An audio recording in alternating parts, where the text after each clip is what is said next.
गुरुर्विष्णु गुरुर्देवो महेश्वर गुरुर्साक्षात् परब्रह्म तस्मै श्री गुरवे नमः।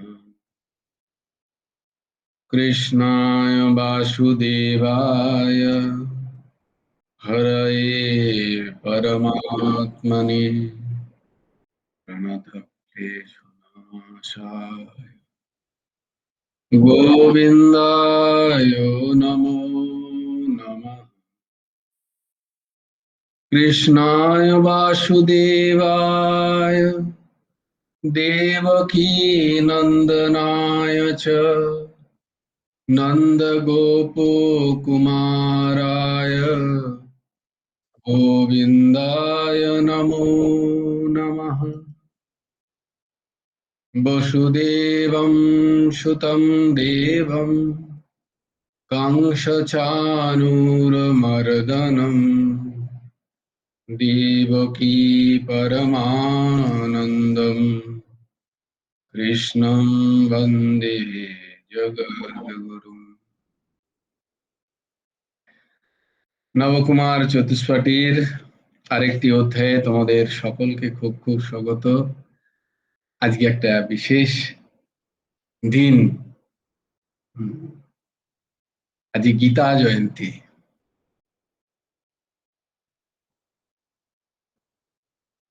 এই গীতা জয়ন্তীকে মনে রাখার জন্য, এটাকে ধারণ করার জন্য এবং গুরুদেবের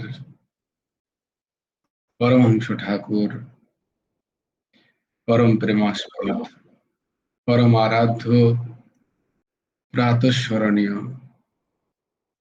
অকারণ করুণা বরুণালয় ভগবান পরমহংস ঠাকুর শ্রী শ্রী হেমন্ত দেবজিউর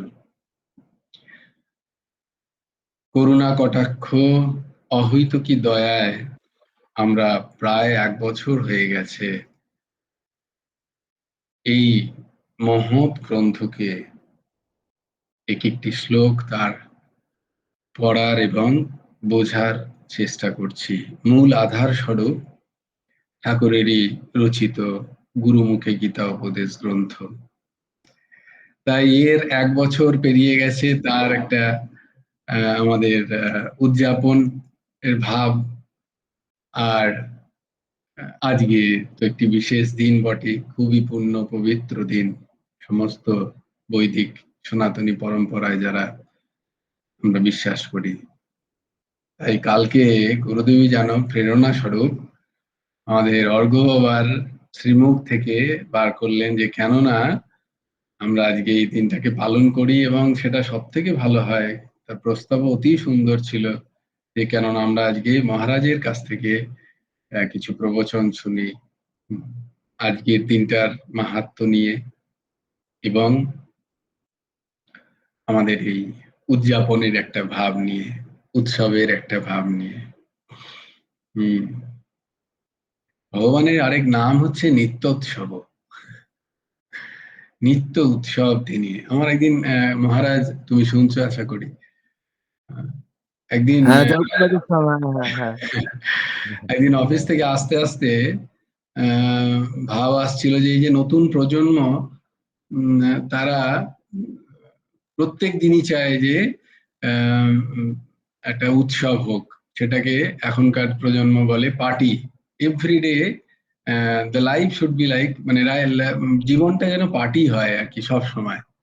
যদিও অজ্ঞানকৃত ভাবনা, মাঝে মাঝে সেই পার্টিতে এমন ছেদ পড়ে তখন তাদের হাবুডুবু খেতে হয়। তো তাদের কিন্তু ইচ্ছা, যাদের অনুকূলে চলছে জীবন তথাকথিত, যে জীবনটা যেন পার্টি হয়, সব সময় একটা উৎসব হয়, উৎসবের মতো জীবন তারা অতিবাহিত করতে চায়। কিন্তু বস্তুতঃ জীবনটা উৎসবের মতোই, এবং সেই উৎসবের মতোই জীবনযাপন করতে পারবে তারা যদি তারা উৎসবটাকে বাহিরের চাকচিক্য বা বহিরানন্দে, ইন্দ্রিয় সুখের আনন্দের যাতে যদি না করে ভগবত সুখের কারণে যদি এই জীবনকে তারা সঁপে দেয়, তাহলে এই জীবনটা সত্যি প্রতিদিন নয়, প্রতি বেলা, প্রতি সময়, প্রতিক্ষণ আনন্দের হয়ে যাবে, উৎসবের হয়ে যাবে, নিত্যোৎসব। যদি তো হঠাৎ ঠাকুর যেন প্রেরণা দিলেন, তাই তো নিত্যোৎসব তো একটা আছে আমাদের গোপাল সহস্র নামে, আহ, নিত্যোৎসব ভগবানের আরেক নাম। তাই আহ, আমাদের পরমারাধ্য প্রভু তিনিও আশ্রমে শুরু করে গেছেন নিত্যোৎসব। আশ্রমে নিত্যোৎসব আমাদের। তো এই নিত্য উৎসবে থাকার কারণ হবে যখন আমরা এই গীতার প্রতিপাদ্য বিষয়গুলোকে আমরা ধারণ করব, হুম, মনন করব, নিধিধ্যাসন করব, আচরণে নিয়ে আসবো। সেই দিন হবে আমাদের যথার্থ গীতা জয়ন্তী। বললে, তুমি তো ডাকলে মহারাজকে প্রবচন দিতে, তো তুমি তো শুরু করে দিলে প্রবচন। This is not accepted. ঠিক আছে, চলো আমরা তাহলে, যেহেতু জয় আজকে গুরুদাস স্যার, না ভালো লাগছে শুনি, একটু শুনি। গীতার শোনার তো সবসময় সৌভাগ্য হয় না। শুনি গীতার শুনি ভালো যেহেতু লাগছে, তুমি বলো বলো। বলো বলো, একটু শুনি, তারপরে তারপরে পরে বলবো। তুমি বলো, বলো বলো। না তুমি মহারাজ, বলো। আমাদের আমাদের যথারীতি যে রীতি যে আমরা শুরু করে মেনটেন করে নিই। আমরা শুরু করেছি যে আমরা কিছু কিছু শ্লোক যেগুলো খুব প্রচলিত সেইগুলোকে কণ্ঠস্থ করার, যাতে যখন কি মানে আমরা যাতে ভেতর থেকে তো হবই খুব স্ট্রং, বাইরে থেকেও যদি কেউ কখনো আমাদের বলে আচ্ছা বল তো দু চারটে শ্লোক, আমরা যেন সেটাও বলতে পারি। তার জন্য আমাদের এই চেষ্টা যে আমরা গীতার দুটো করে শ্লোক প্রত্যেক মাসে কণ্ঠস্থ করার চেষ্টা করতে শুরু করেছি বোধহয় 3 মাস আগে থেকে। আচ্ছা। তাই এই মাসটা আমাদের চতুর্থ মাস। তো আমরা 8টা শ্লোক কণ্ঠস্থ করার চেষ্টা করেছি। আহ, আচ্ছা। সেই বাহ, 8টা বাহ। শ্লোক আমরা প্রত্যেক ক্লাসের আগে আমরা বলে নিই, যাতে আমাদের শুনে শুনেও কণ্ঠস্থ হয়ে যায় সবার। তো সেই বাহ, 8টা শ্লোক আগে আমরা বলে নিই। বেশ বেশ। ধর্মক্ষেত্রে কুরুক্ষেত্রে সমবেতাयुयुत्सवः मामकाः पाण्डवाश्चैव किम् अकुर्वत सञ्जय। यत्र योगेश्वरः कृष्णो यत्र पार्थो धनुर्धरः तत्र श्रीर्विजयो भूतिर्ध्रुवा नीतिर्मतिर्मम। यदा यदा हि धर्मस्य ग्लानिर्भवति भारत अभ्युत्थानमधर्मस्य तदात्मानं सृजाम्यहम्। परित्राणाय साधूनां विनाशाय च दुष्कृतां धर्म संस्थापनार्थाय सम्भवामि युगे युगे। कर्मण्येवाधिकारस्ते मा फलेषु कदाचन मा कर्मफलहेतुर्भूः मा ते सङ्गस्तकर्माणि। योगस्थः कुरु कर्माणि सङ्गं त्यक्ता धनञ्जय सिद्ध्यसिद्ध्यौ समो भूत्वा समत्वं योग उच्यते। विहाय कामान् यः सर्वान् पुमांश्चरति निःस्पृहः निर्ममो निरहङ्कारः स शान्तिम् अधिगच्छति। तमेव शरणं गच्छ सर्वभावेन भारत तत्प्रसादात् परं शान्तिं स्थानं प्राप्स्यसि शाश्वतम्।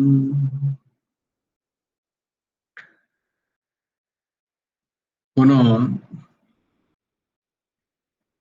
অমূল্য সম্পদকে যখন ম্যাজিক যারা দেখান না, তারা দেখবে সব থেকে ভালো ম্যাজিকের খেলাটা তারা শেষে দেখান।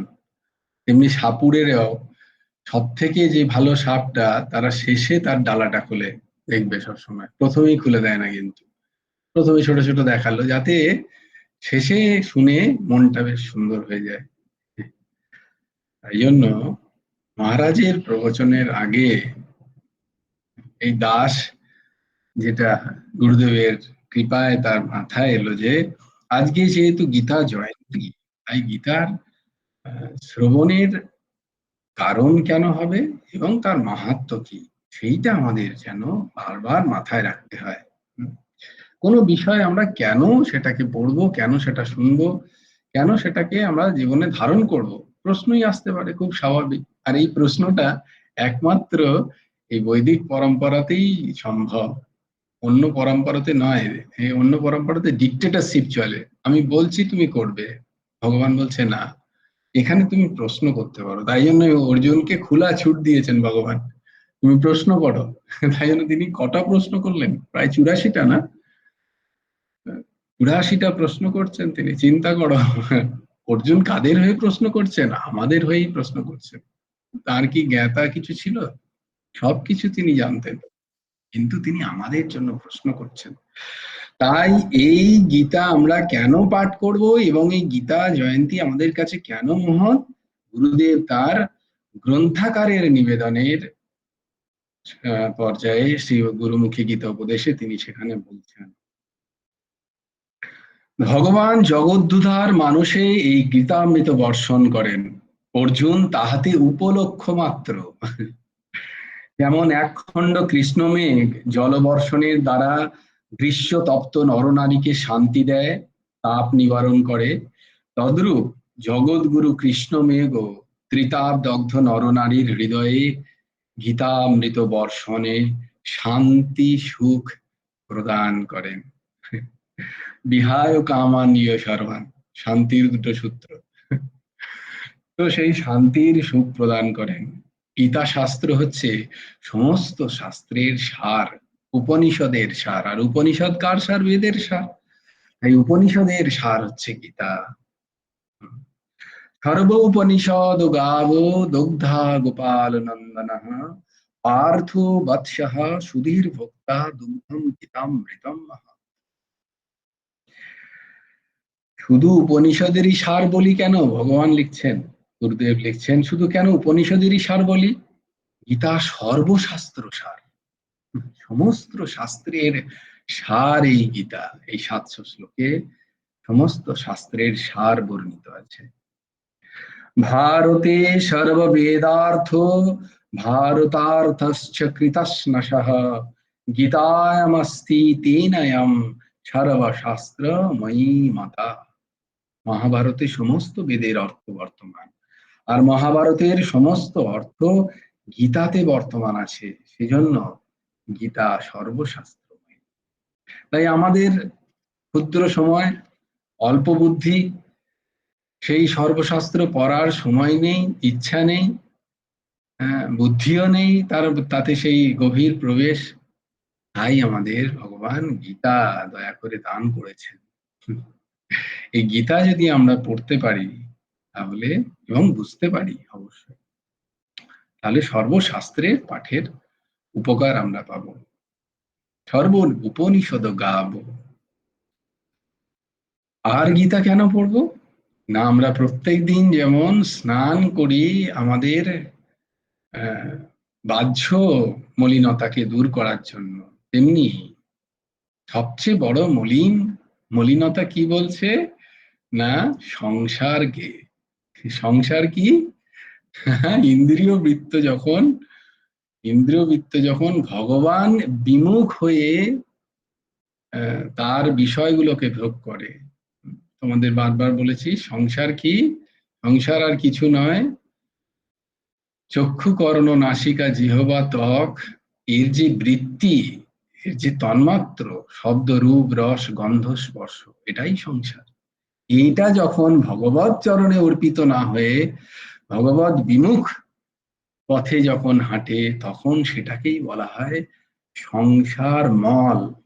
সেই সেই স্থিতিটাকে মল সদৃশ্য বলা হয়েছে। সেটা কি করে নাশ হবে? সেটার নাশের উপায় কি? না, এইটা মল নির্বচনম পুংসাম জল স্নানম দিনে দিনে, সকৃদ গীতাম্ভসি স্নানম সংসার মলনাশনম। যদিও ঠাকুর বলছেন এই সংসার মলস্বরূপ নয়, কিন্তু আমাদের বৃত্তিগুলো এগুলোকে মালস্বরূপ করে। संसार सागर के पानी बड़ी लवण युक्त मानी, जो अगाध में चले जाए वो प्रेम रतन पाए। इसी संसार में वो है। তাকে খোঁজার জন্য আমাদের যেটা দরকার সেটা কি না, সকৃত গীতাম্ভাসী স্নানন। একমাত্র সকৃত মানে একমাত্র, গীতাম্ভাসী গীতার এই মহান মহান সূত্রদের মহান মহান বাক্য দ্বারা, তার অপূর্ব ব্যাখ্যা দ্বারা নিজেদের যদি চিত্তকে মনকে স্নান করাতে পারি, আমাদের যদি এই ইন্দ্রিয় বৃত্তগুলোকে, পঞ্চ জ্ঞানেন্দ্রিয় বৃত্তিগুলোকে যদি স্নান করাতে পারি, তাহলে এই বৃত্তিরই মুখ ভগবান বিমুখ থেকে ভগবান সম্মুখের দিকে এগোবে, তার মুখটা মোড়টা ঘুরে যাবে। তখনই সেটা হবে আর সংসার যে মল স্বরূপ তার নাশ। ভৌত হয়ে এই সংসারই ভগবানের শরীর স্বরূপ তখন বোধ হবে। এই সংসারই সেই তার প্রভুর স্থিতি আমরা দেখতে পাবো। তাই আমাদের গীতার পাঠ হওয়া প্রয়োজন প্রত্যেক দিন। আর আমাদের এই গীতা জয়ন্তী শুধু যেন বাহ্যিক না হয়, মানসিক হয়। গীতা জয়ন্তী যেন মানসিক হয়, ত্যাগের জয়ন্তী। গীতা গীতা গীতা গীতা গীতা গীতা গীতা ত্যাগীর জয়ন্তী, মানে ত্যাগীর ত্যাগীর যে ত্যাগীর যে বীজ অঙ্কুর তা যেন প্রস্ফুটিত শুরু হয় এই জয়ন্তীর উদযাপনের দ্বারা। তাই গীতা জয়ন্তী। এসো আমরা যার জন্য খুব অধীর আগ্রহে অপেক্ষা করছি, মহারাজও ঠিক সময়ে আমাদের আগে মহারাজ জয়েন করেছেন।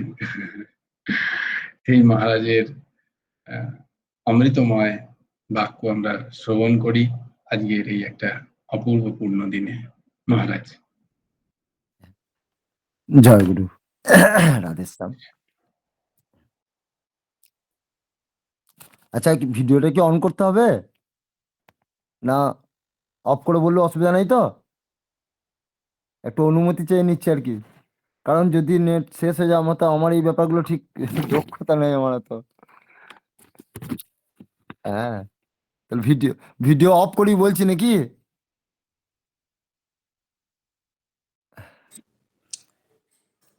হ্যাঁ হ্যাঁ, তাই হোক মহারাজ, ভিডিও অফই থাক, লাস্টে আচ্ছা, একবার অন করে দর্শন দিয়ে দিও। জয় গুরু, জয় জয় জয় জয় গুরু রাধেশ্যাম। গুরুবার্পণমস্তু, রাধা কৃষ্ণার্পণমস্তু। যস্য প্রসাদাৎ ভগবৎ প্রসাদো, যস্য প্রসাদাৎ ন গতি কুতোপি, ধ্যায়ংস্তু বংস্তস্যৌ যশস্ত্রী সন্ধাং, বন্দে গুরুঃ শ্রীচরণারবিন্দম। ওম সচ্চিদানন্দ রূপায় গুরাবে বুদ্ধি সাক্ষিণে শ্রী হেমন্তায় বরিষ্ঠায় নমো অক্লিষ্ট কর্মণে, নমো বিপ্রবরেণ্যায় জনসংঘ হিতায় চ শুভবুদ্ধি প্রদাত্রে চ তস্मै নিত্যং নমো নমো। হেমন্তায় নমস্তুভ্যং গুরাবে দিব্যচক্ষুষে প্রিয়ায় প্রাণনাথায় প্রাণারামায় তে নমো নমো। রাধাং কৃষ্ণ স্বরূপাং বৈ কৃষ্ণং রাধা স্বরূপিণাম কলাত্মানং নিকুঞ্জস্থং গুরুরূপং সদা ভজে। সর্বধর্মান পরিত্যাজ্য মামেকং শরণং ব্রজ, অহং ত্বাং সর্বপাপেভ্যো মোক্ষয়সামি মা শুচ। আমার পরমারাধ্য, আমার জীবনের জীবন একমাত্র গতি, যিনি বৈকুণ্ঠের অধিপতি তথা গোলকের অধীশ্বর, সেই ভগবান আমাদের অখিল ভারত ভাই ভগবত সংঘের পরম প্রেমাস্পদ রূপে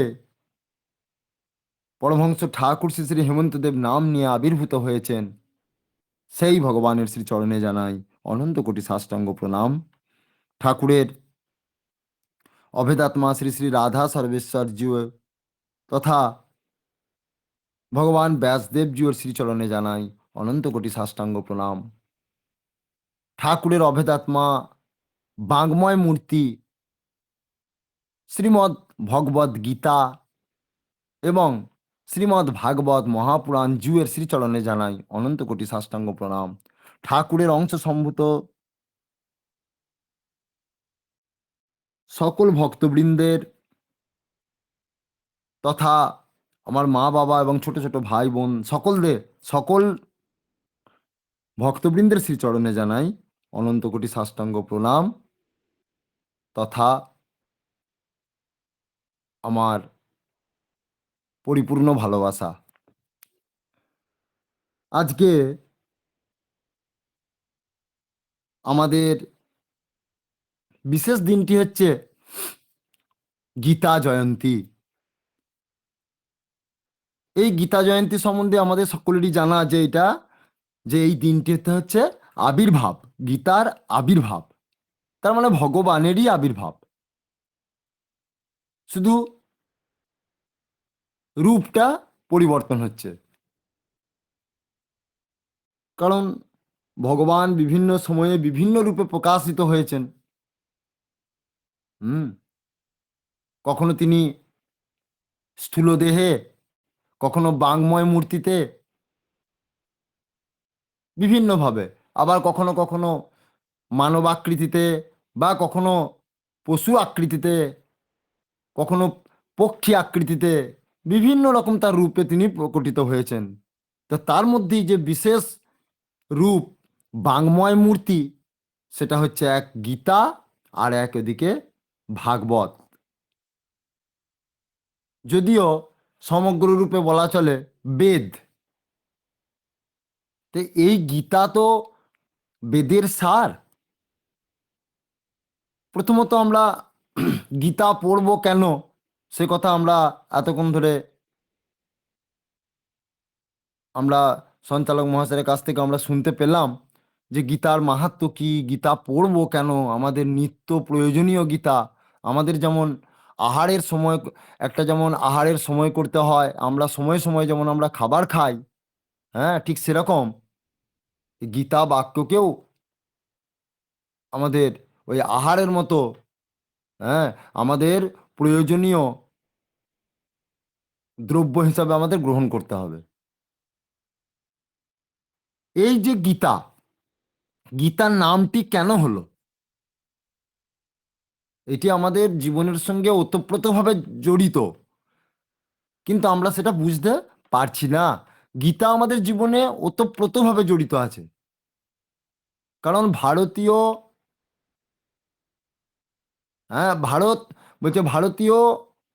শুধু ভারতবর্ষই নয়, আমাদের প্রত্যেক ভাষাভাষী, প্রত্যেক ধর্ম সম্প্রদায়ের মানুষের পক্ষে গীতা এক অমূল্য সম্পদ। গীতা সমস্ত ধর্ম সম্প্রদায়কে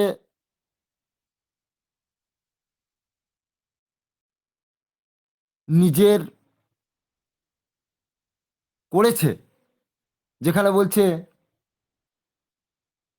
যে একমাত্র গীতার ভগবান কৃষ্ণই বলছেন, যে প্রবন্ধ লহরীতে আমাদের গুরুদেব প্রবন্ধ লহরীর 2য় খণ্ডতে লিখেছেন, হ্যাঁ, প্রবন্ধ লহরী যে গীতাদি প্রবন্ধটির নাম হচ্ছে জন্মান্তর সমর্থনে গীতাদি শাস্ত্র। তো সেখানে তিনি লিখছেন যে একমাত্র গীতার অধীশ্বর যিনি কৃষ্ণ, তিনি কথা বলছেন যে সমস্ত ধর্ম সম্প্রদায়কে নিজের ভাবতে পেরেছেন একমাত্র কৃষ্ণই। কিভাবে না, তিনি বলছেন যে সকলের জন্যই শ্রীকৃষ্ণের দ্বার উন্মুক্ত, এমন উদার ধর্ম গুরু শ্রীকৃষ্ণ ছাড়া আর বিশ্বে কেহ আছেন কি, যিনি বলিয়াছেন সকলের ধর্মই এক, কোনো ধর্মই ছোট বড় নয়, সকলেরই এক গম্য পথ। একমাত্র শ্রীকৃষ্ণই বলিয়াছেন, তোমরা যে কোনো মতপথে আশ্রয় করো না কেন, সকলে আমারই নিকট পৌঁছাবে। মম বর্তানুবর্তন্তে, বলছে মম বর্তানুবর্তন্তে মনুষ্য কৃষ্ণ সর্বসা। কৃষ্ণ বলছেন যে তোমরা যে পথে গ্রহণ করো না কেন, তোমরা আমাকেই প্রাপ্ত হবে। সকল দেবতার নমস্কার, যেমন কেশব, হ্যাঁ, কেশবে যায়, সর্বদেব নমস্কারং কেশবং প্রতি গচ্ছতি। সমস্ত দেবতার উপাসনাও কেশবে যায়। তাই ভগবানকেই বলা হচ্ছে কৃষ্ণস্তু ভগবান স্বয়ং। সেই জন্যই ভগবানকেই স্বয়ং ভগবান বলা হয়, কৃষ্ণকে স্বয়ং ভগবান বলা হয়। এই কথা তিনি প্রবন্ধ লহরীতে গুরুদেব লিখেছেন। তো যাই হোক, গীতা সকলকে এক করার চেষ্টা করেন, সকলকে, গোটা বিশ্বের। এই জন্যই গুরুদেব আমাদের একটি বাণীতে লিখেছেন যে আমাদের গীতা বিশ্বের অধিতা, অর্থাৎ বিশ্বের তিনি হচ্ছেন সকলের পরম বন্ধু, তিনি পরম আপনজন, সেই কৃষ্ণ। আর সেই কৃষ্ণের বাংময় মূর্তি হচ্ছে গীতা। তাহলে গীতা কথাটি কেন এলো? সেখানে শ্রীকৃষ্ণের বাণী বলেই, হ্যাঁ, উল্লেখ করা থাকতো, কিন্তু এখানে শ্রীকৃষ্ণের বাণী না বলে বলছেন যে শ্রীমদ্ ভগবত গীতা। আমরা শ্রীমৎ শব্দের অর্থ জানি, ভগবত শব্দের অর্থ জানি, যে ঐশ্বর্যপূর্ণ ভগবানের গীতা, মানে গীত, গীত শব্দ থেকে গীতা কথাটি এই কথাটি এসেছে। যেমন আমরা আগেই শুনলাম যে বেদের সারীভূত গীতা, হ্যাঁ, বেদকে 4 ভাগে ভাগ করা হয়েছে। সেই বেদের সার হচ্ছে উপনিষদ। ওই 4 ভাগে যে বেদকে ভাগ করা হয়েছে, কি কি 4টি ভাগ, কি কি বেদের? এক হচ্ছে ঋক, 2 হচ্ছে সাম, 3 হচ্ছে যজু, 4 হচ্ছে অথর্ব। এই যে 4টি ভাগ, এই 4টি ভাগ থেকে আবার, হ্যাঁ, সার অংশ এসছে উপনিষদে, 108টি উপনিষদ, কেন, কঠ ইত্যাদি উপনিষদগুলো আছে। আবার সেই 108টি উপনিষদের সার হচ্ছে গীতা, যেটি মহাভারতের ভীষ্ম পর্বে আছে। তা গীতা কথাটি কেন নাম দেওয়া হয়েছে? না, এই গীতা কথাটি নাম দেওয়া হয়েছে, সেখানে গুরুদেব বর্ণনা করছেন যে গীতা শব্দ, গীত কথা থেকে গীতা শব্দটি এসেছে। গীত, কিসের গীত? গীত মানে কি? গান। কিসের গান? না, ভগবানের মুখ নিঃসৃত গান, ভগবানের মুখ নিঃসৃত বাণীটি গান আকারে এসেছে। কেন গান আকারে এসেছে? কেন গান আকারে এসেছে? গীতা নামটা কেন হয়েছে? না, ওই যে বলা হলো না যে আমাদের বেদের যে 4টি ভাগ আছে না, ঋক, সাম, যজু, অথর্ব, এই ঋক বলছেন যে 4টি ভাগ যখন করে দেওয়া হলো, সর্বপ্রথম ঋক এসেছে, তারপরে সাম এসছে, তারপরে যজু, তারপরে অথর্ব। তো সেই জন্য প্রথম যখন বেদকে ভাঙা হয়, সে বেদকে যখন বিভাজিত করা হয়, তখন প্রথম যে ঋক, এই ঋক বেদের শ্লোকগুলি সব ছন্দের আকারে বা পদ্যের আকারে সেখানে তুলে ধরা হয়েছে। হুম, ছন্দের আকারে, যেমন অনুষ্টুপ ছন্দ, ত্রিষ্টুপ ছন্দ, এইসব ছন্দের আকারে, হ্যাঁ, দেওয়া আছে। সেটাকে বলা হচ্ছে ঋগ্বেদ। কবিতার আকারে সেখানে দেওয়া আছে, ছন্দযুক্ত কবিতা। হুম, এটা ঋগ্বেদ। তারপর হচ্ছে সামবেদ। এই সামবেদটি গান আকারে দেওয়া আছে, সুরের গান, মানে সুর, সুরের সাহায্যে, সুরের আকারে সেখানে শ্লোকগুলোকে বর্ণনা করা হয়েছে, ঋকসাম। আর যজুটি হচ্ছে গদ্য বা প্রবন্ধ আকারে দেওয়া হয়েছে। আর অথর্ব হচ্ছে পদ্য এবং গদ্য, কবিতা এবং প্রবন্ধ, এই দুটি সহায়ে, দুটিকে মিলিত রূপ হচ্ছে অথর্ববেদ। বলছেন যে এই 4টি বেদের মধ্যে সব থেকে সহজ সরল পন্থা হচ্ছে সামবেদ। 4টি বেদের মধ্যে সর্ব সহজ পন্থা হচ্ছে সামবেদ। বলছেন এই এই যে 4টি বেদ আছে, এই 4টি বেদ গ্রহণ করার, হ্যাঁ, বলছেন যে জীবগণ বা মনুষ্যকুল তাদের আধার অনুসারে এই 4টি বেদকে তারা গ্রহণ করেছে। সেখানে সর্বসাধারণের জন্য সামবেদকে গ্রহণ করা হয়েছে। সামবেদটি খুব সহজ সরলভাবে, হ্যাঁ, যাতে সাধারণ মানুষ ভগবানকে বুঝতে পারে, সেই জন্যে সামবেদের আবির্ভাব। সেই সামবেদের মূল শ্লোকগুলি গীতাতে বেশিরভাগই দেওয়া আছে। যদিও 4টে বেদের সার অংশই হচ্ছে গীতা, সেখানে আপনার কবিতার আকারেও আছে, অনুষ্টুপ ছন্দ, ত্রিষ্টুপ ছন্দ, আবার গদ্যের আকারেও আছে, আবার গদ্য এবং আবৃত্তি পদ্য এই দুটির মিক্সড সেটাও আছে, আর গান আকারে তো সবটাই। অর্থাৎ এখানে যেমন ঋগ্বেদের শ্লোকও নেওয়া হয়েছে ছন্দের আকারে, যেমন এই যে সর্বধর্মান পরিত্যাজ্য মামেকং শরণং ব্রজ অহং ত্বং সর্ব পাপেভ্য মোক্ষয়সামি মা শুচ। এইটা হচ্ছে ঋগ্বেদের শ্লোক। এই যে এটা ছন্দযুক্ত আছে প্রত্যেকটা। সর্বধর্মান পরিত্যাজ্য অ মিলছে, সর্বধর্মান পরিত্যাজ্য মামেকং শরণং ব্রজ অ, শেষ একটা অ মিলছে। এইটা হচ্ছে ঋগ্বেদের শ্লোক। এবার হচ্ছে সামবেদ। সামবেদ মানে গান আকারে, গান আকারে গোটা গীতাটাকেই গান আকারে বলা হচ্ছে। সর্বধর্মান পরিত্যাজ্য মামেকং শরণং ব্রজ অহং ত্বাং সর্ব পাপেভ্য মোক্ষয়সামি মা শুচ অনন্যশ্চিন্তয়ন্ত মাং যে জনা পর্যুপাসতে তেষাং নিত্যভিযুক্তানাং যোগক্ষেমম বহামহম। এই যে গান আকারে, সুরের আকারে, এটা হচ্ছে সামবেদ। আর এদিকে গদ্যের আকারে আছে যজুর্বেদ। যজুর্বেদ গদ্যের আকারে যেমন যেটা বলা হচ্ছে এই যে যদা যদা হি ধর্মস্য গ্লানির ভবতি ভারত অভ্যুত্থানং অধর্মস্য তদাত্মনং সৃজাম্যহং পরিত্রাণায় সাধুনাং বিনাশায় চ দুষ্কৃতাম ধর্ম সংস্থাপনার্থায় সম্ভবামি যুগে যুগে। এখানে যেমন ছন্দের মিল না থাকলেও এটা হচ্ছে গদ্যের আকারে। তাহলে এখানে আমরা পেলাম 3টি বেদের কথা, 3টি বেদ কি 4টি বেদের কথা এখানে আমরা পেয়ে গেলাম এই শ্লোকগুলির মধ্যে।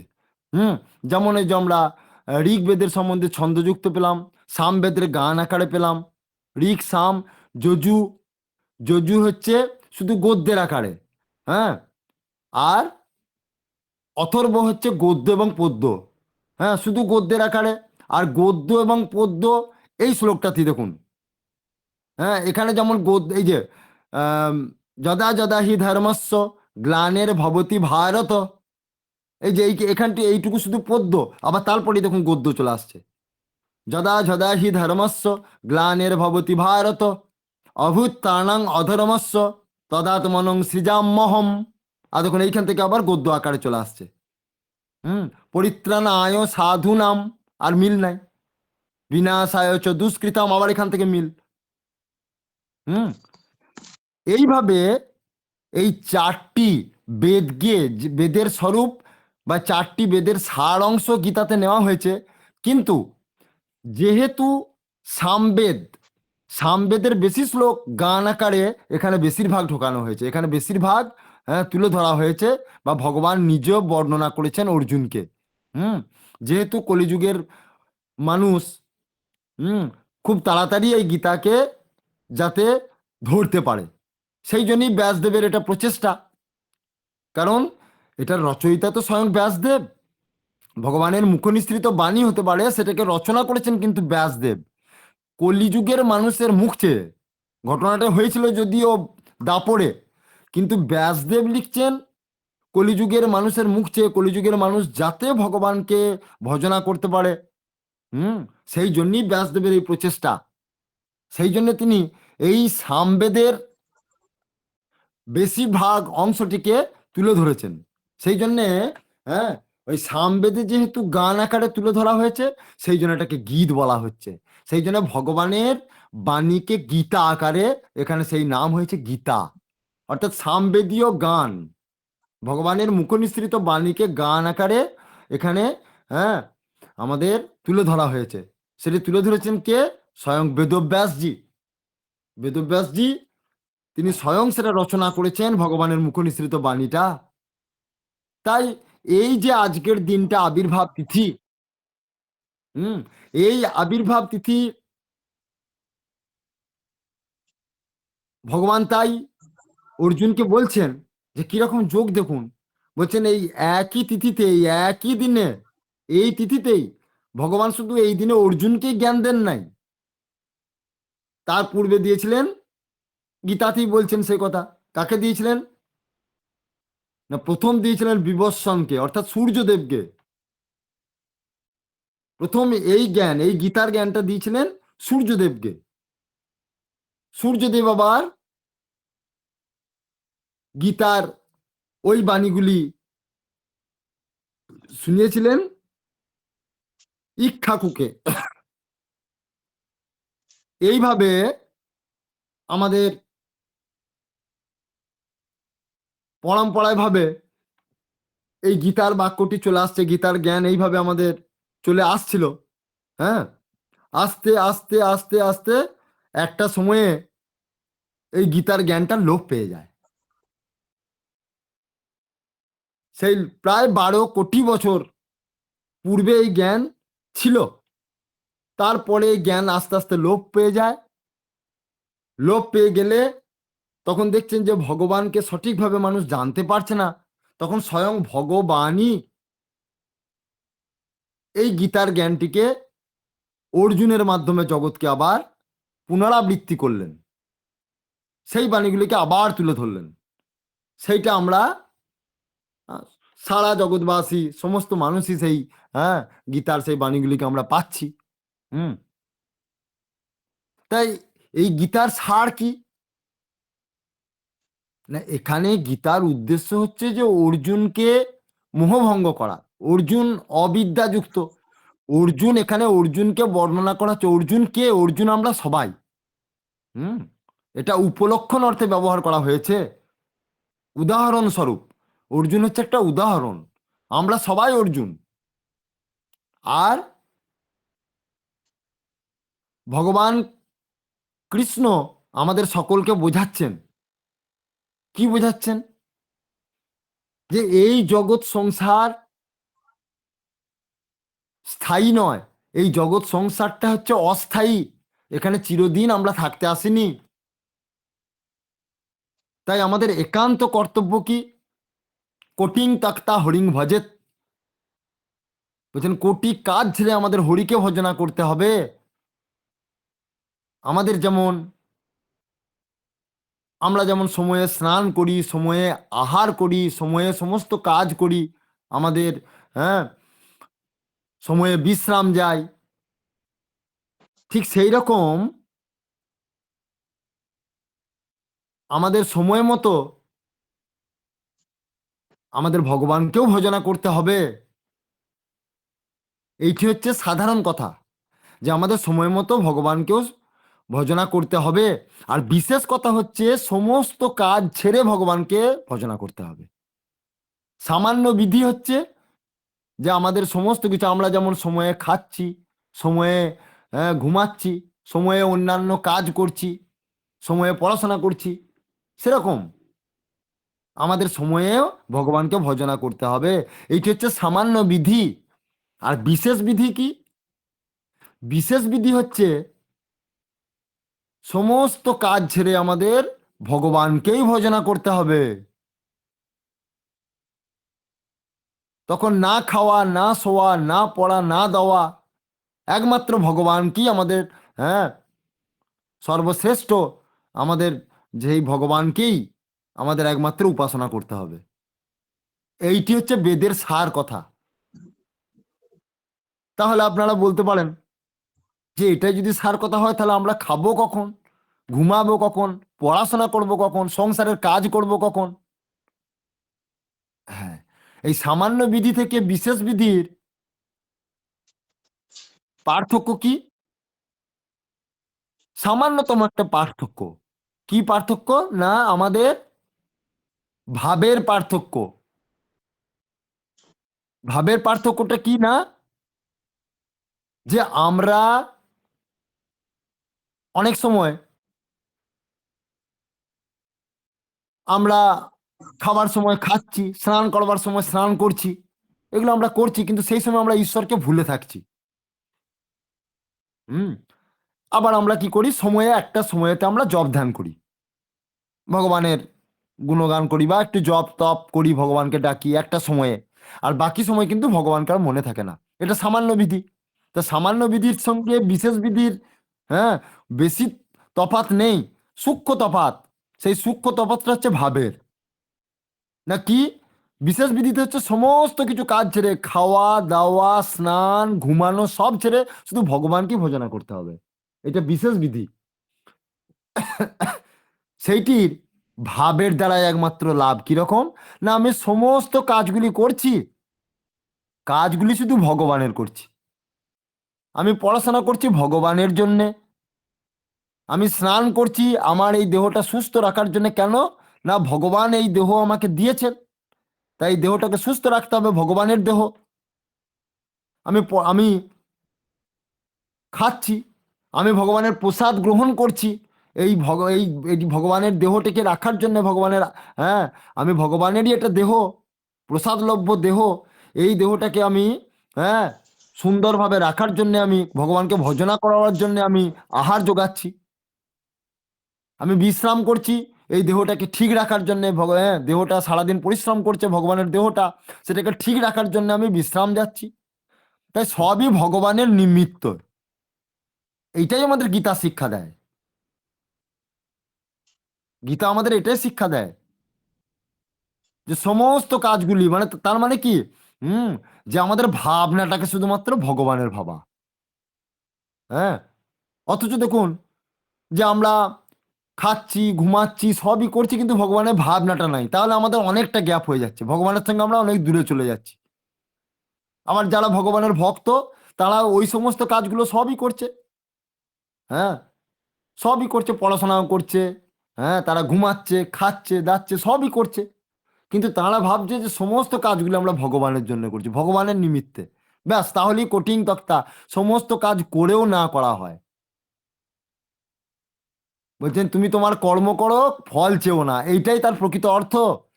মানে গীতা থেকে কত শিক্ষা নেওয়া যায়। গীতা বিশ্বের অধিতা কেন?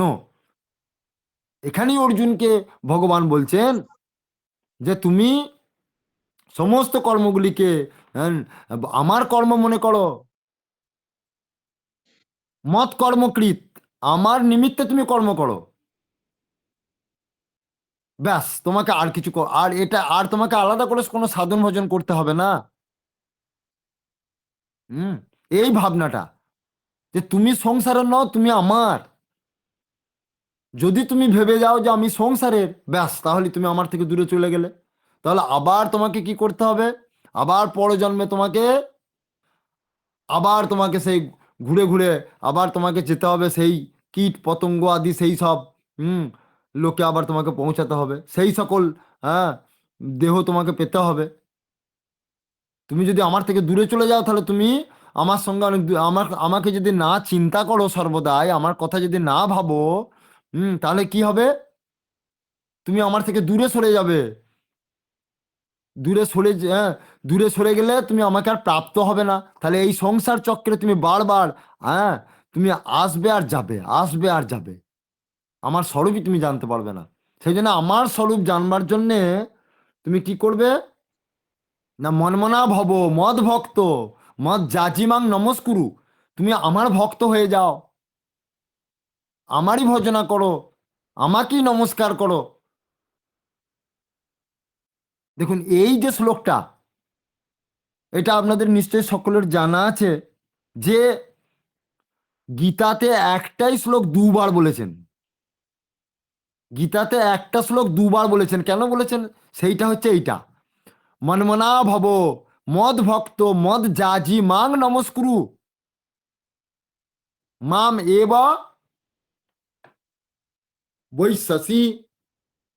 বলছেন যে মনমনা ভব, তুমি মনে আমারই ভাবনা রাখো, তুমি ভাবো যে আমি ভগবানের, তুমি আমার। মনমনা ভব, আমাকেই চিন্তা করো। মদ ভক্ত, তাই আমারই ভক্ত হয়ে যাও। মদ যাজি, আমারই পূজা করো। মাং নমস্কুরু, আমাকেই নমস্কার করো।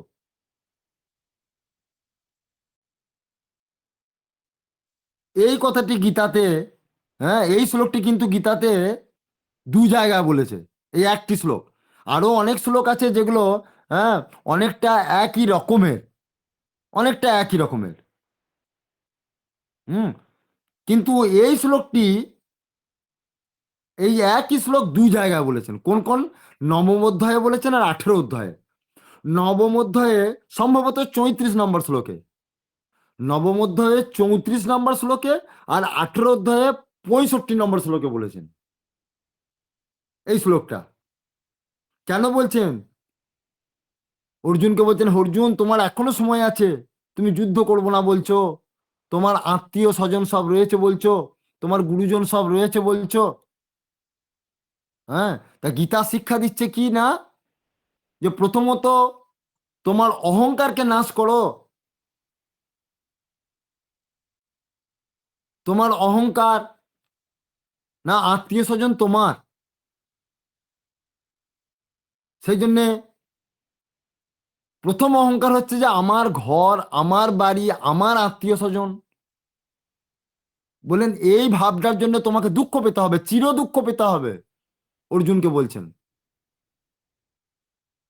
গীতার মূল শ্লোক হচ্ছে এটাই, গীতার মূল শ্লোকের এই কথাটা বারবার বলছেন, যে তুমি, বারবার তোমাকে বলছি অর্জুন, এখনো সময় আছে, তুমি অহংকার ত্যাগ করো। তোমার এই শরীর কি চিরকাল থাকবে? তুমি ভেবে দেখো তো, এর পূর্বে তো তোমার পূর্বপুরুষ সকলে ছিল, সবাই কি এখানে চিরকাল ছিল? তাহলে তুমি তো তাদেরই। তাহলে সেই সম্পর্কে সম্পর্কিত তুমি, তোমার দাদু, তোমার দাদুর দাদু, তোমার তার দাদু, তাহলে তারা তোমাকে ছেড়ে চলে গেল কেন? তাহলে তুমি কি তাদেরকে আর পাচ্ছ?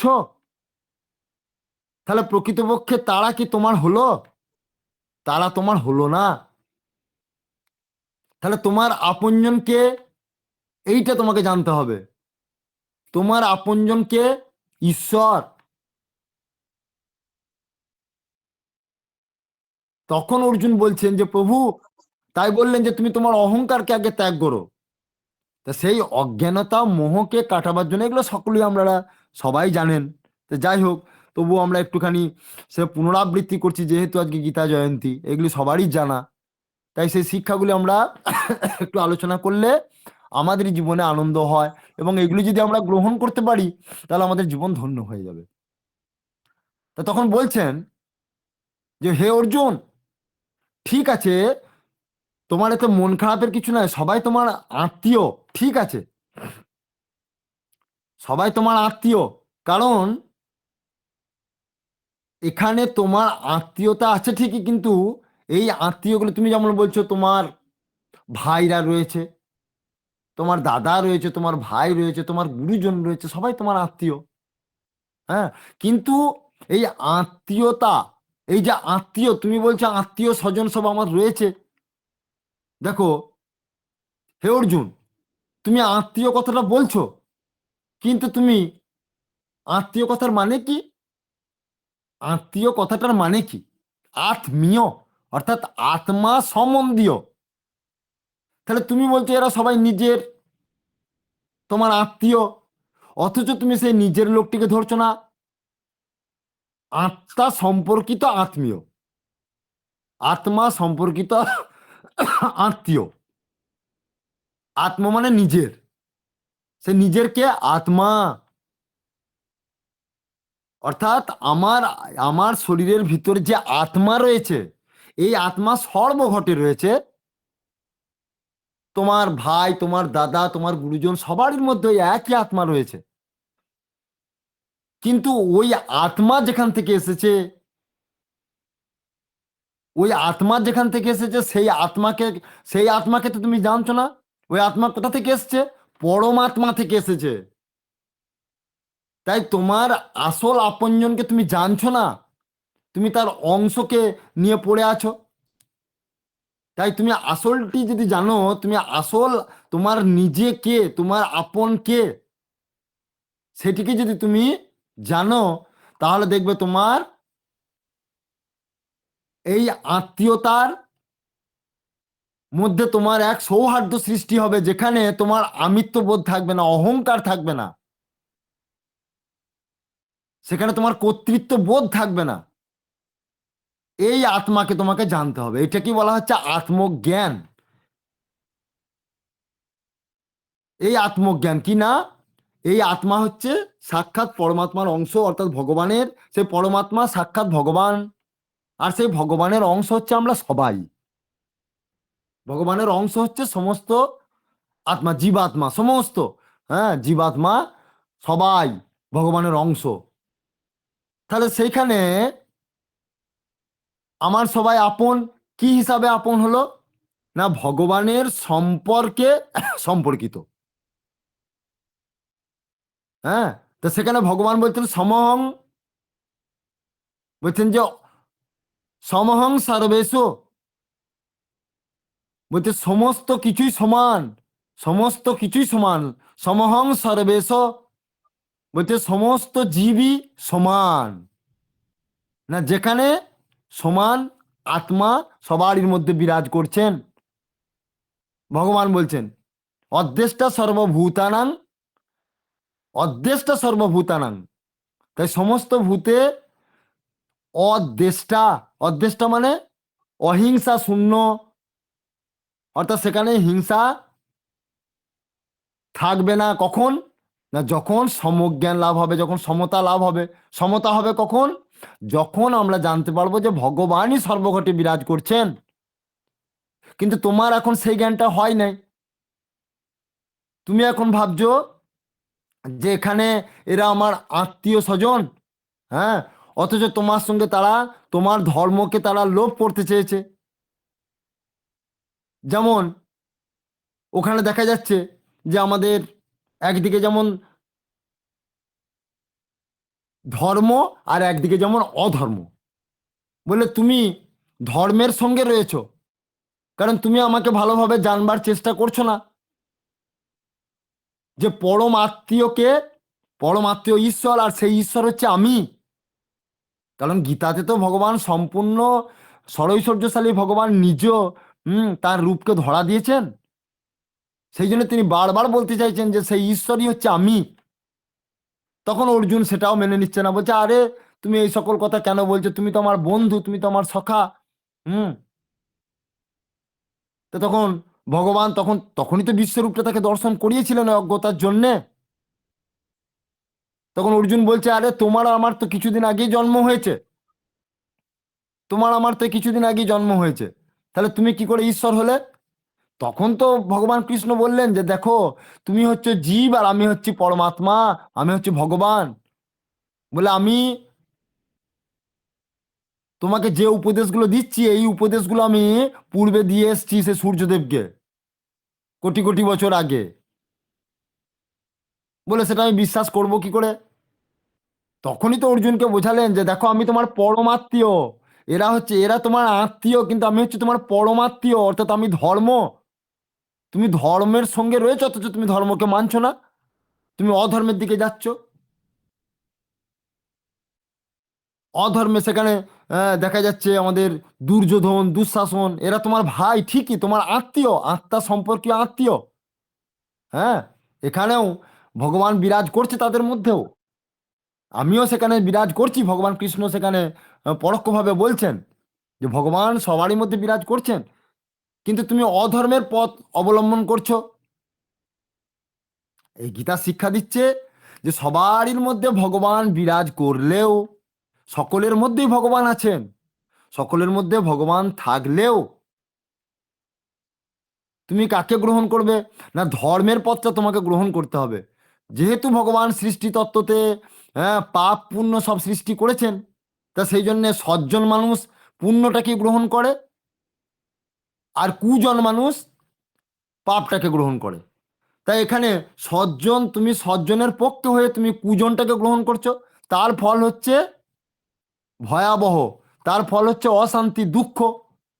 তাই তুমি সেই চির দুঃখ থেকে নিবৃত্তি হওয়ার জন্য তুমি পরম আত্মীয়তাকে গ্রহণ করো, পরমাত্মাকে গ্রহণ করো। হুম। এবং সেখানে তুমি অহংকার শূন্য হও, কর্তৃত্ব ত্যাগ করো।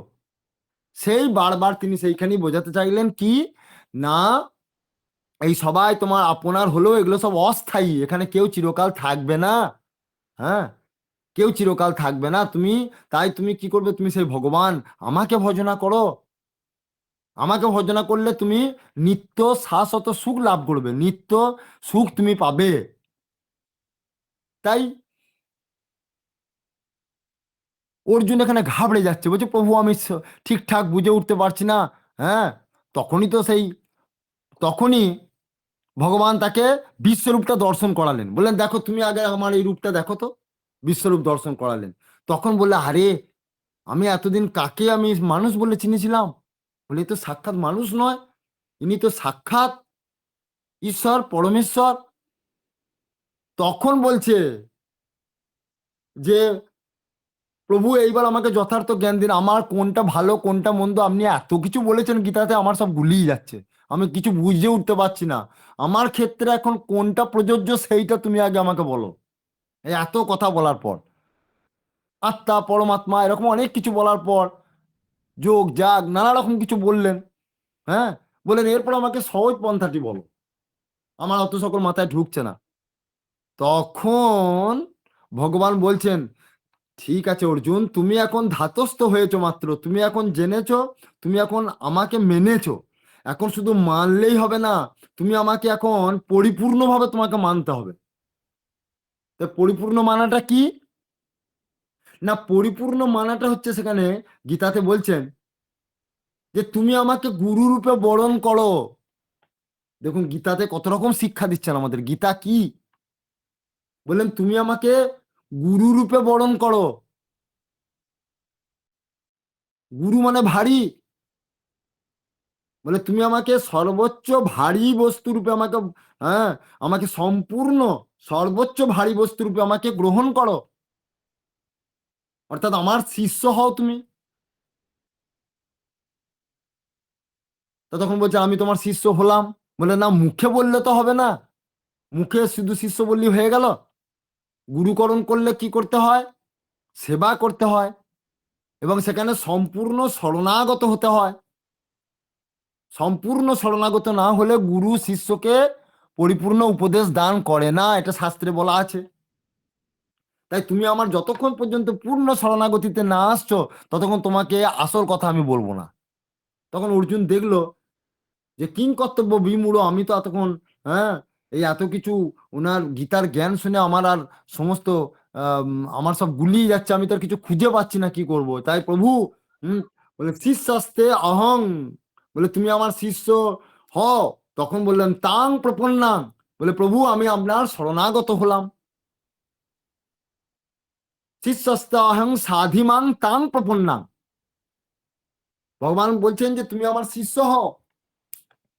তখন অর্জুন কি করলেন, তাকে তার চরণে নিজের দেহ মন সমর্পণ করে দিলেন। সেখানে তিনি সম্পূর্ণভাবে ভগবানের হয়ে গেলেন।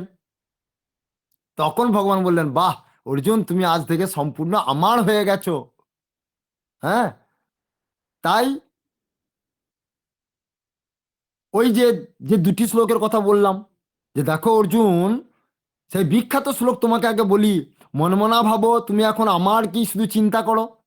হ্যাঁ, মদ ভক্ত তুমি এখন আমারই ভক্ত হয়ে যাও, মাঝ যা আমারই পুজো করো, মাং নমস্কুরু, আমাকেই শুধু নমস্কার করো। আর হ্যাঁ, এটি হচ্ছে 18 অধ্যায়ের বলছেন 65 নম্বর শ্লোকে। আর তারপরেরই শ্লোকটা বলছেন 66 নম্বর শ্লোক, সর্বশ্রেষ্ঠ শ্লোক। কি বলছেন? বলেন তাই তুমি যখন আমাকে ভাবতে ভাবতে, আমাকে স্মরণ করতে করতে, আমাকে পূজা করতে করতে যখন তুমি, হ্যাঁ, আমারই হয়ে যাবে, এখন তো তুমি আমার শরণাগত হয়ে গেছো। আমার শরণাগত যখন হয়ে গেছো, তখন তুমি শুধু আমাকেই ভাবো, আমারই তুমি শুধু আমারই হয়ে গেলে। হ্যাঁ, তাই আমার যখন হয়ে গেছো, তখন তুমি সর্বধর্মান পরিত্যাজ্য, মানে তুমি সম্পূর্ণ এখন আমার। হুম বললেন আমি এরপর থেকে তোমার। অর্জুন যখন শরণাগত হয়ে গেল, তখন ভগবানের সমস্ত বাক্য তিনি গ্রহণ করলেন। বললেন আমি এরপর থেকে তোমার সমস্ত কথা শুনবো। তখন তিনি বললেন মাম একং শরণং ব্রজ, একমাত্র আমাকেই শরণাগত হও, আমারই শরণাগত হও। শ্রেষ্ঠ শ্লোকে বলছেন সর্বধর্মান পরিত্যাজ্য মাম একং শরণং ব্রজ, অহং তুয়াং সর্ব পাপেভ্য মোক্ষেশামি মা শুচো। কেবল তুমি আমারই শরণাগত হও। তাহলে দেখুন, এই এত কিছু শ্লোকের মাধ্যমে, হ্যাঁ, এত কিছু শ্লোকের মধ্যে বললেন যে তোমাকে অত সকল ভাবতে হবে না, তুমি কেবল আমার হয়ে যাও। তাই এই সম্পর্কে একটি পুরাণের ঘটনা আপনাদেরকে বলে আজ শেষ করব। হুম একটি ঘটনা আছে, শঙ্করাচার্যের সময়কার ঘটনা। এই গীতার শ্রেষ্ঠত্ব প্রমাণ, বা গীতাকে কিভাবে গ্রহণ করা উচিত। বলছেন যে একদিন এক রাজা ছিলেন। সে রাজার নামটা আমি এখন ভুলে যাচ্ছি, অনেক দিন আগে এটা আমি পড়েছিলাম, কিন্তু এখন আমার আর মনে নেই সেই রাজার নামটা। তা সেই রাজার যে ঘটনাটা আমি বলছি, যেটা মনে আছে, ওই রাজা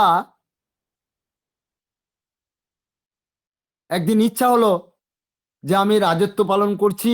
রাজা এমনি ধর্মীয় রাজা।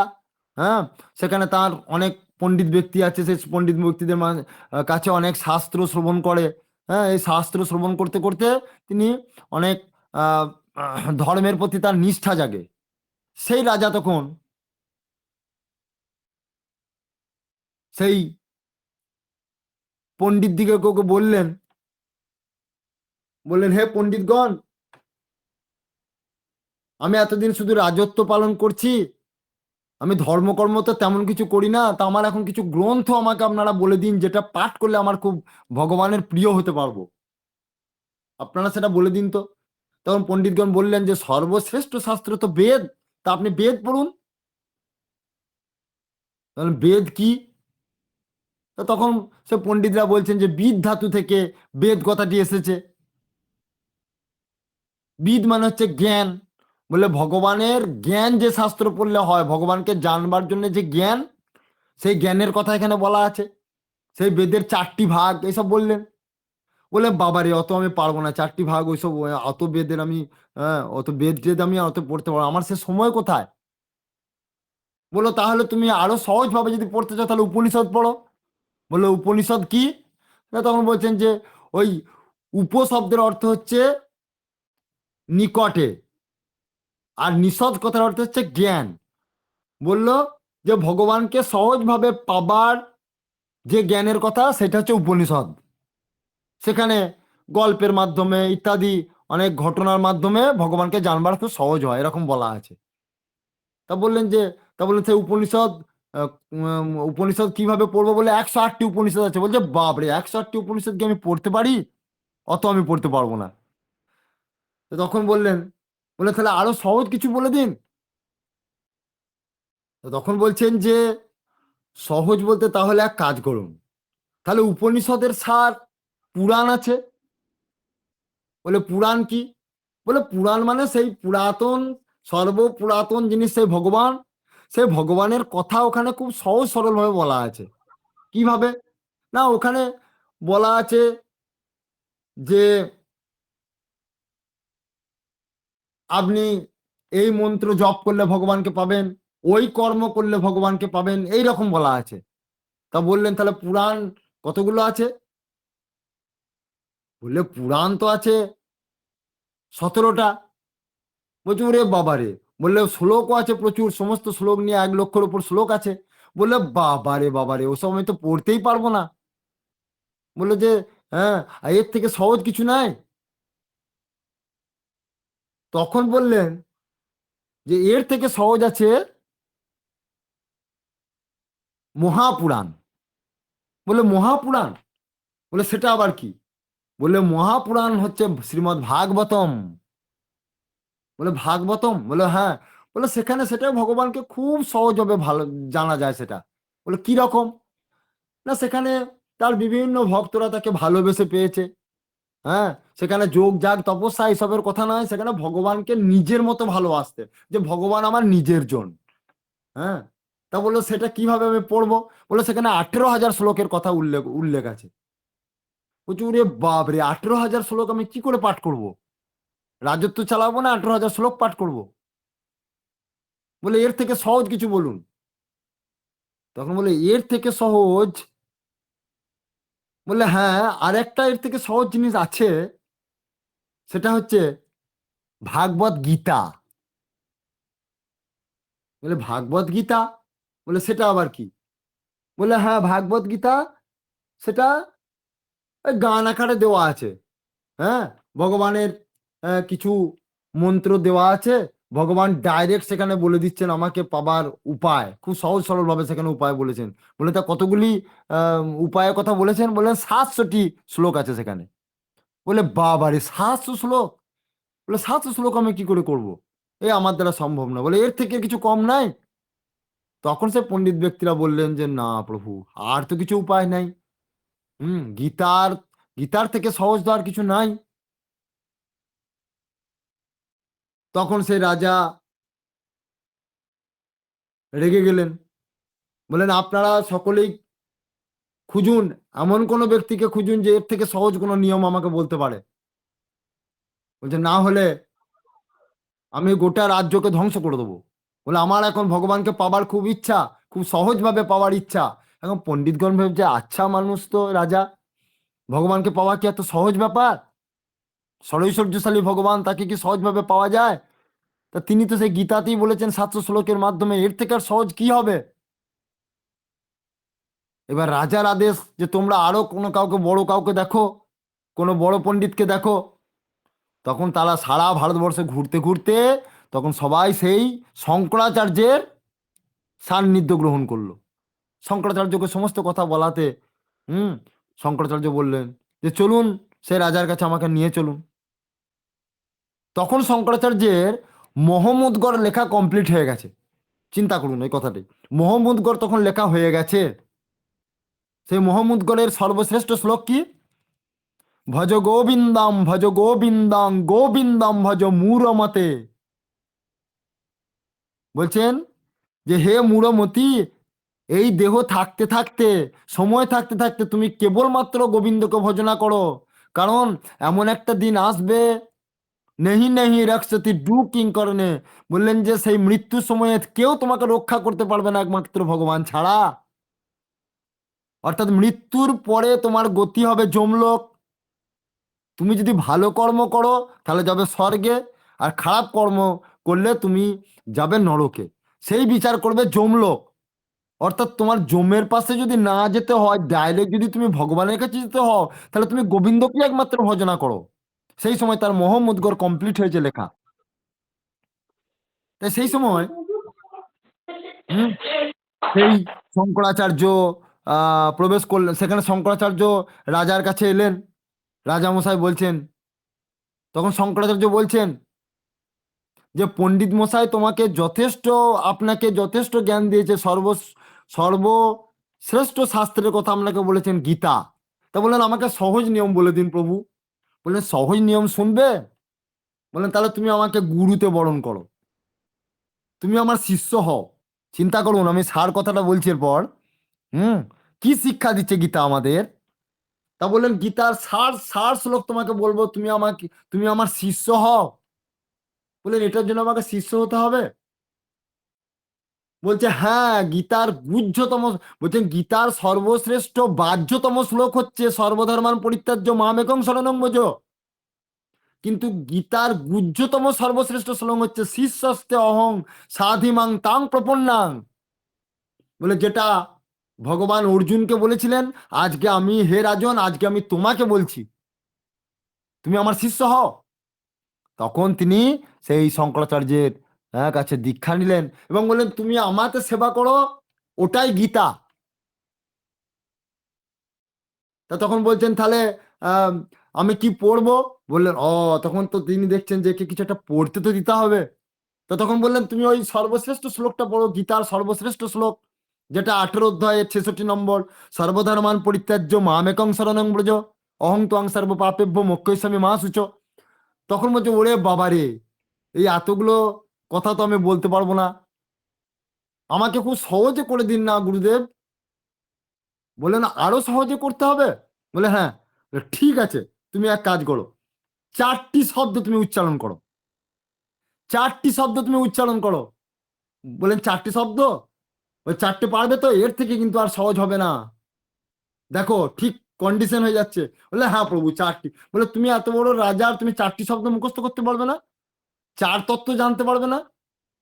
হ্যাঁ। বললেন যে কি? বলে 4টি শব্দ, মাম একং শরণং ব্রজ। বলে তুমি কেবলমাত্র আমারই শরণাগত হও। শঙ্করাচার্য নিজেকে দেখিয়ে বলছেন তুমি কেবলমাত্র আমাকে শরণাগত হও, এটাই গীতা। বুঝতে পারা গেল কিছু? অর্থাৎ গীতাতে ভগবান কৃষ্ণ বলছেন, ভগবান অর্জুনকে জ্ঞান দান করলেন, তাহলে জগতের লোক ভগবানকে কি করে পাবে? অর্জুন তো না হয় কৃষ্ণকে পেয়েছে, আমি প্রথমেই বলেছি যে আমরা সবাই অর্জুন, তাহলে ভগবানকে কোথায় পাবে?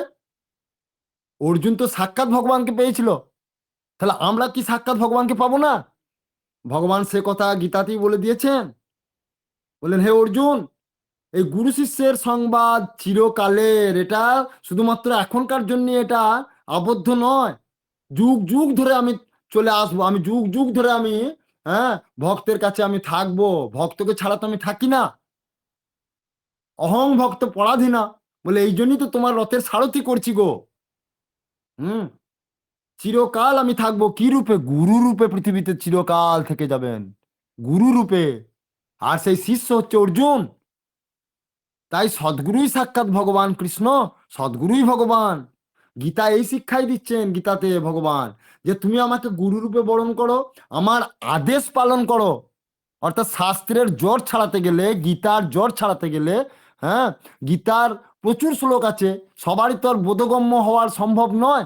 তাই তখন এতক্ষণ সেই জন্য গুরুদেব শেষ কথাটি আমি আসছি, তাই বলছেন যে গুরুর যদি, আমরা যদি গুরুকে সাক্ষাৎ ভগবান হিসাবে জ্ঞান করি, দেখুন এখানে সমস্ত আমাদের মানে সার্বভৌমভাবে এটা কথা বলতে গেলে যে গুরুকে ভগবান জ্ঞান করা, কিন্তু আমরা যে সাক্ষাৎ ভগবান পরমহংস ঠাকুর শ্রী শ্রী হেমন্ত দেবকে পেয়েছি, তাকে তো জ্ঞান করার কোনো অর্থই নাই, কারণ তিনি যে সাক্ষাৎ ভগবান, ভগবানের চিহ্নগুলি তার শরীরে ফুটেছে।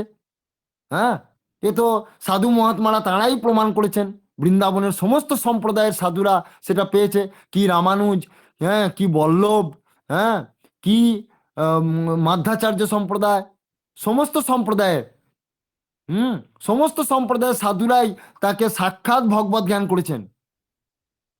কথা আমরা পূর্বে শুনেছি। তাই সেই ভগবদ্রূপী গুরুকে যখন আমরা পাই, তিনি তখন সহজ গীতা তত্ত্ব আমাদের বুঝিয়ে দেন কিভাবে। সেই যে সেই মহাপ্রভু বেড়াতে গিয়েছিলেন, হ্যাঁ, দক্ষিণ ভারতে, সেখানে বেড়াতে গিয়ে একজন অতি সাধারণ ব্যক্তি, তিনি পড়াশোনাও জানেন না, গীতা পড়া তো দূরের কথা, তাই তার এখন ইচ্ছা হয়েছে আমি গীতা পড়বো, তার ইচ্ছা হয়েছে আমি গীতা পড়বো। হ্যাঁ, সেই সেই অজ্ঞ শিষ্যটি, মানে অজ্ঞ বলতে এখানে তিনি বিজ্ঞ, কিন্তু অক্ষরের দ্বারা তিনি অজ্ঞ, মানে অক্ষর সমন্বিতভাবে তিনি অজ্ঞ, তিনি গীতা পড়তেই জানেন না, পড়াশোনাই জানেন না, মানে তার অক্ষর জ্ঞানই নাই। অথচ তিনি কাঁদছেন, গুরুদেবকে বলছেন হে গুরুদেব আমি গীতা পড়বো, আমার খুব ইচ্ছা। তা দেখুন গুরুদেব তখন দয়া করে বলছেন, বললেন হ্যাঁ নিশ্চয়ই তুমি পড়বে, গীতা পড়বে। বললে ঠিক আছে, নাও গীতা নাও, তুমি যেমন পারো, দেখো গীতাটি দেখো, এই গীতা দেখো, এই ছবি দেখছো? গুরুদেব ধরিয়ে দিলেন, হ্যাঁ দেখো, হ্যাঁ, ভগবান কৃষ্ণ অর্জুনকে উপদেশ দান করছে, দেখেছো কি সুন্দর? এইটাই তুমি প্রত্যেকদিন দেখো, ধ্যান করো, এতেই তোমার গীতা পড়া সফলতা লাভ করবে, এটাই তুমি গীতা গীতা পাঠের ফল প্রাপ্ত হবে। ওই গুরুদেব ধরিয়ে দিলেন। ব্যাস, এখন হয়েছে কি, একদিন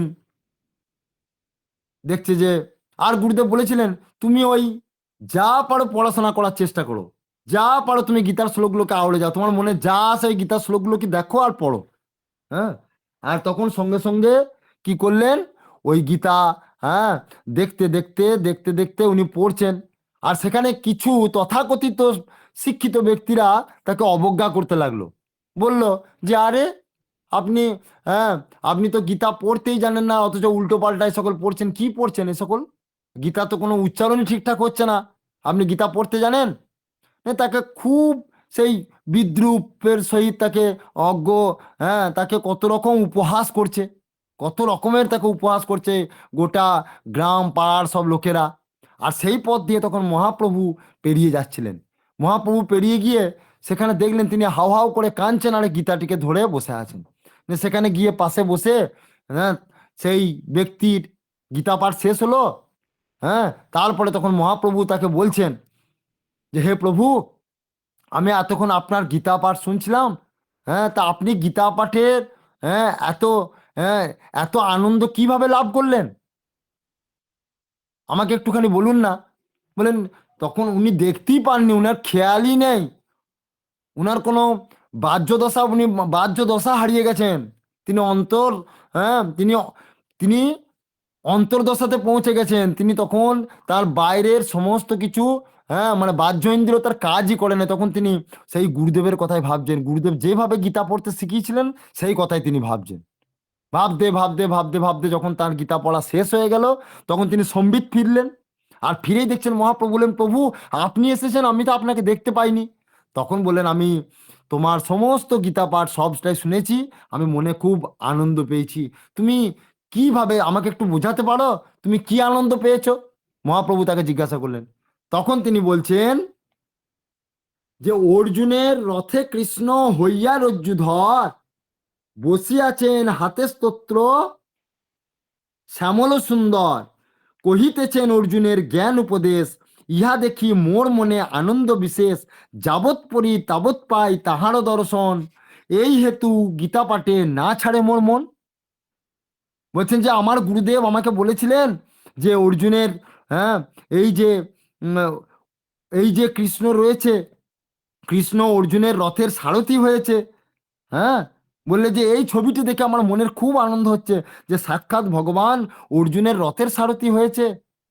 হ্যাঁ, তিনি রথ চালাচ্ছেন, বলে এইটা দেখে আমার মনে এত আনন্দ যে আমি আর থাকতে না পেরে, হ্যাঁ, ওই ওই ছবিটি দেখছি, আর দেখতে দেখতে দেখছি যে আমি সাক্ষাৎ ভগবান এখানে প্রকট হয়ে গেলেন।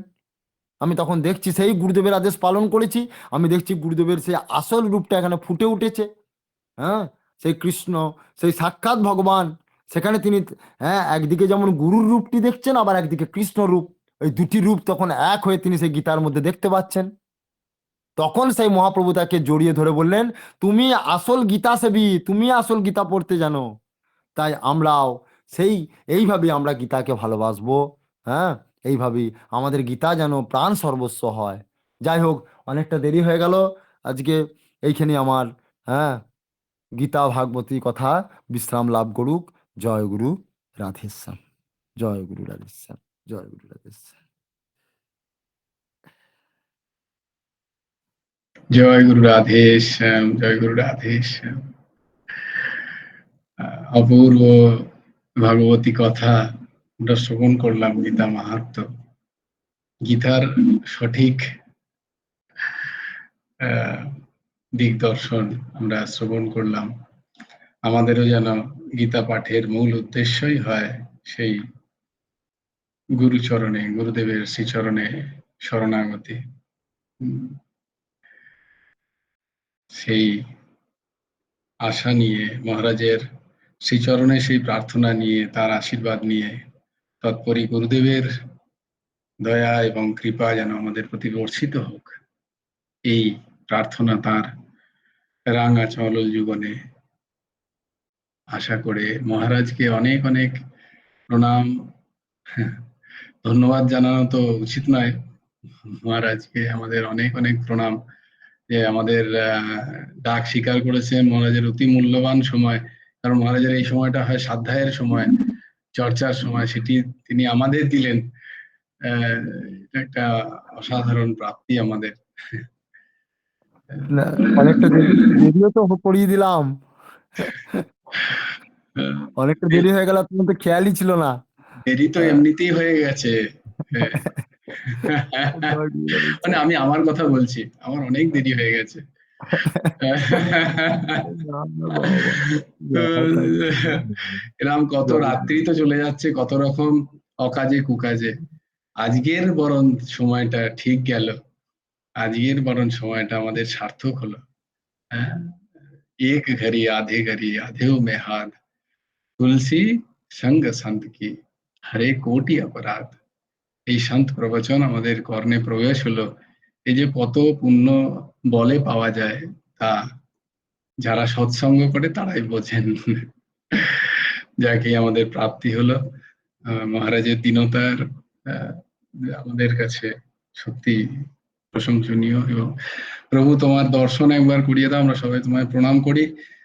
দিয়ে আজকে আমরা এই গীতা সত্র, জয় গুরু রাধেশ্যাম। জয় গুরু রাধে সাহা, সবাইকার আমাদের প্রণাম নিও, অশেষ অশেষ সাষ্টাঙ্গ দণ্ডবত প্রণাম। আমাদের কাছে এসে এই অমূল্য তোমার চিন্তন প্রকাশ করার জন্য, এবং তার থেকেও অনেক বড় বিষয় যে গুরুদেবের প্রতি সেই ভগবৎ স্বরূপ গুরুচরণে যেন আমাদের মতি হয়, তার প্রতি তোমার যে দিগদর্শন আমরা পেলাম, সেটা যেন আমরা সবাই অনুসরণ করতে পারি। এই আশীর্বাদ আমাদের প্রতি করো তুমি। জয় গুরু রাধেশ্যাম, জয় গুরু রাধেশ্যাম। जय जय श्री राधे, राधे श्याम श्याम श्याम राधे राधे, राधे कृष्ण कृष्ण कृष्ण राधे राधे। भज गुरु हेमंत देव राधे श्याम, जप हरे कृष्ण हरे राम। जय जय श्री राधे, जय जय श्री राधे, जय जय श्री राधे।